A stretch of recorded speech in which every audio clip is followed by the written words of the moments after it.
मकबूजा कश्मीर में काबिज भारतीय फौज ने फायरिंग करके हामिला खातून को शहीद कर दिया।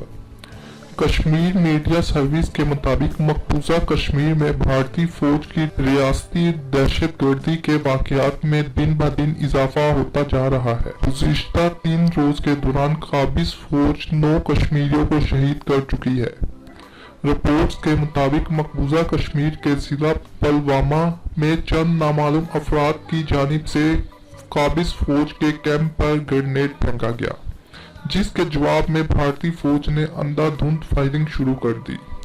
फरदौसा अख्तर नामी खातून भारतीय फौज की फायरिंग की जद में आने से शदीद जख्मी हुई, जिन्हें फौरी तौर पर हॉस्पिटल पहुंचाया गया, जहां वो जानबर ना हो सकी।